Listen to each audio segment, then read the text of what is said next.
Shalom Alaikum. Selamat pagi untuk Anda dimanapun Anda berada. Kali ini firman Tuhan yang ingin saya sampaikan adalah berupa khotbah pendek sehubungan dengan perayaan Natal yang diperingati oleh hampir seluruh orang Kristen sedunia. Tetapi saya tidak akan membahas tentang latar belakang Natal, tetapi ada satu peristiwa penting yang akan kita lihat dan kita ambil poin utama sehingga itu menjadi pembelajaran utama bagi kita di akhir zaman ini.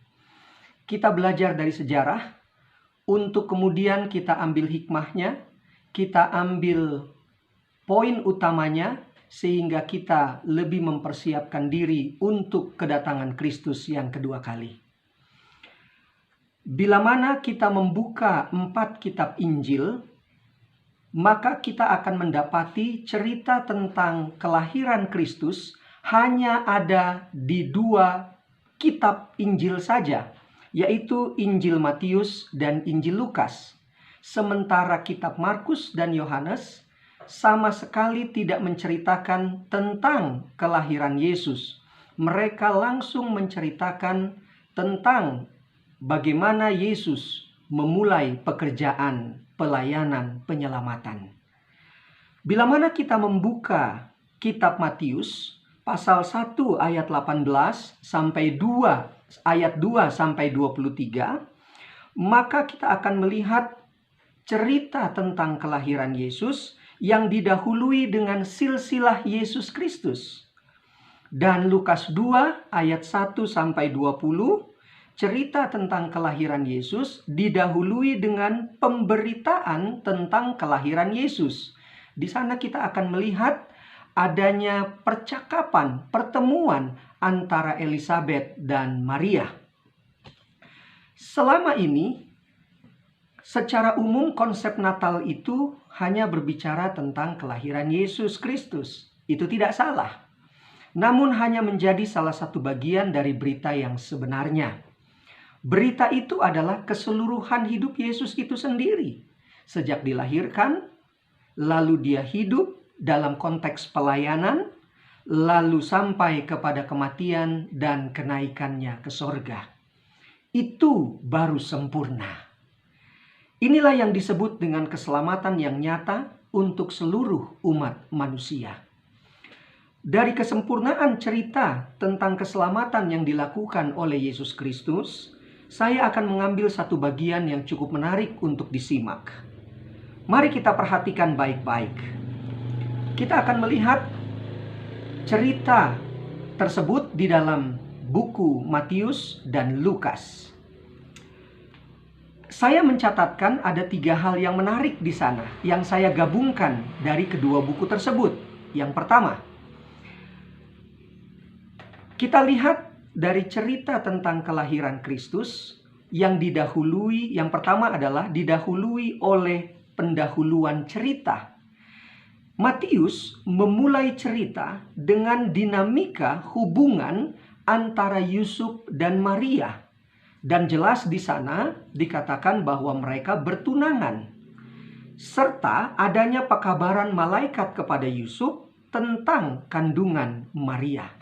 Sementara kitab Lukas memulai cerita dengan adanya sensus penduduk, di mana masing-masing orang harus kembali ke kotanya masing-masing. Dan Yusuf dan Maria, mereka kembali ke Yudea, ke kota Bethlehem. Dan di sanalah Maria melahirkan Yesus Kristus. Elemen yang kedua yang kita bisa lihat adalah sambutan manusia. Di kitab Matius mencatatkan kedatangan orang Majus dari timur untuk melihat dan menyembah Yesus, serta keinginan Herodes membunuh bayi Yesus. Lalu di kitab Lukas kita melihat ada satu cerita yang lain, di mana gembala-gembala mendapatkan pekabaran langsung dari malaikat dan mereka datang untuk menyembah, memuji bayi Yesus yang baru dilahirkan itu.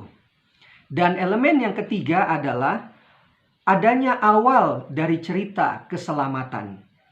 Buku Matius menceritakan di mana Yusuf dan Maria menyingkir ke Mesir oleh karena Herodes saat itu membunuh semua bayi laki-laki di bawah 2 tahun. Dan yang menarik adalah di akhir daripada kisah tentang kelahiran Yesus yang sama dengan kitab Lukas, yaitu Yusuf dan Maria membawa pulang Yesus ke Nazaret.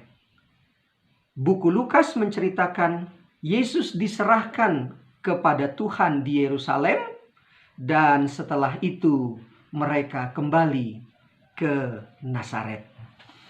Bapak Ibu yang dikasihi Tuhan, cerita ini kelihatan sederhana, tetapi saya ingin membawa dari perspektif yang boleh jadi hampir-hampir tidak kita melihatnya. Tetapi bila mana kita dituntun oleh Roh Kudus, setiap orang bisa meminta tuntunan Roh Kudus, dan kita akan melihat di sana ada satu cerita, ada satu pembahasan yang cukup menarik.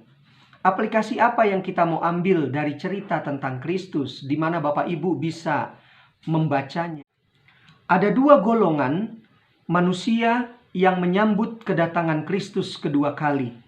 Pada saat itu, golongan pertama adalah orang Majus, dan yang kedua adalah gembala.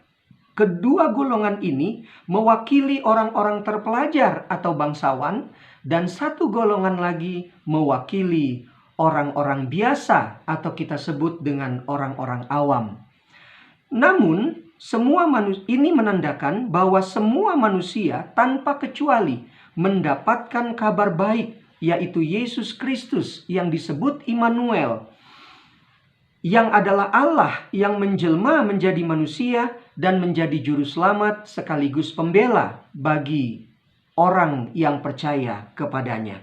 Roma 8 ayat 34. Dan sekarang Yesus Kristus duduk di sebelah kanan Allah Bapa, Ibrani 12 ayat 2, di mana dia sebagai raja di atas segala raja. Kabar tentang lahirnya seorang juru selamat ini sudah disampaikan sejak jauh sebelum kitab Matius dan Lukas. Kita bisa lihat itu di dalam Kejadian pasal 3, Mika pasal 5, Yesaya 9 dan 11.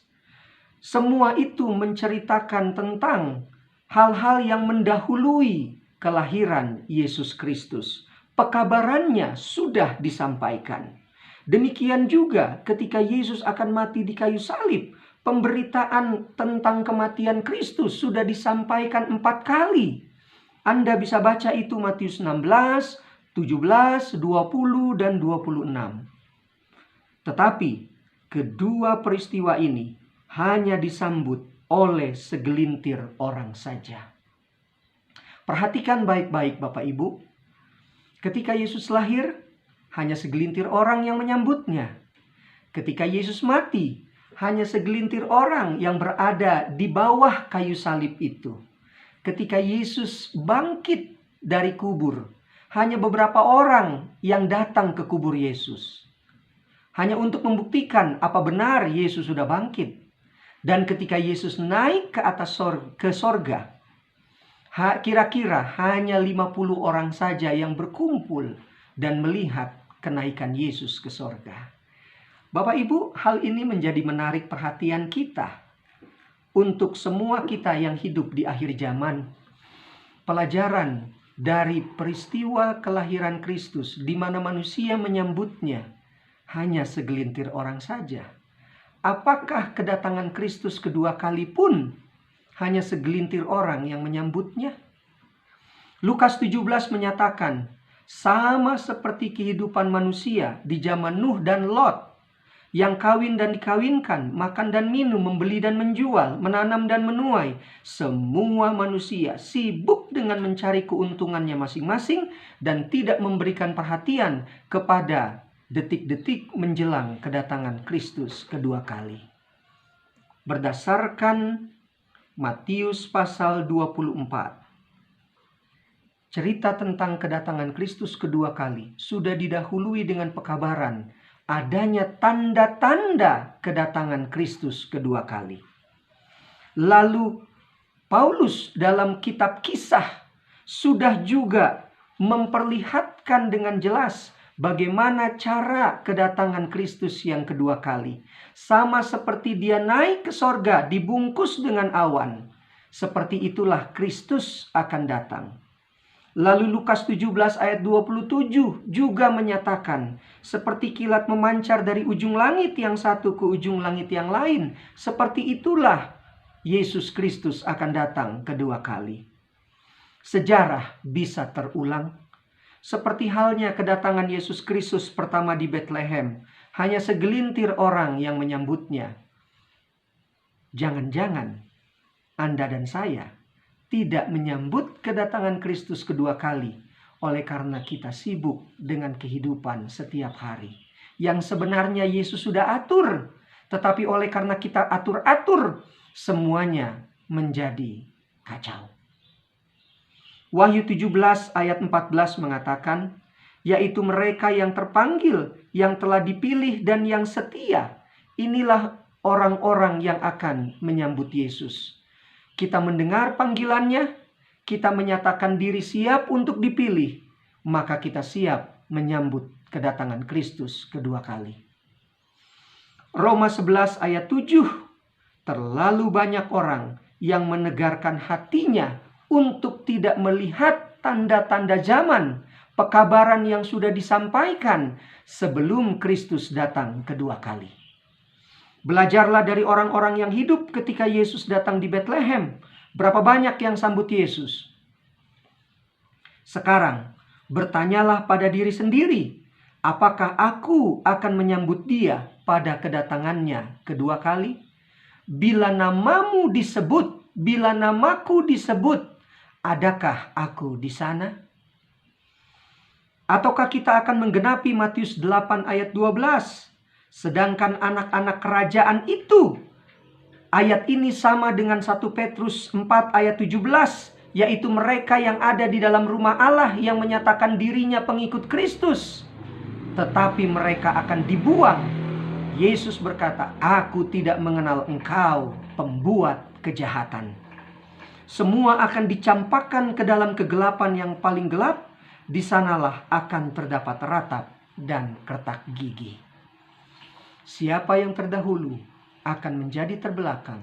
Siapa yang terbelakang akan menjadi yang terdahulu. Belajarlah dari kedatangan Kristus pertama kali. Maka kita akan menyimak. Kita akan mengambil satu pelajaran untuk mempersiapkan diri menyambut kedatangan Kristus yang kedua kali. Sebagai yang terakhir, jangan pernah lupa, Yesus sudah datang, itulah pertama sekali. Yesus sedang datang, diwakili oleh Roh Kudus, dan Yesus pasti akan datang. Yesus sudah ada di hati ini.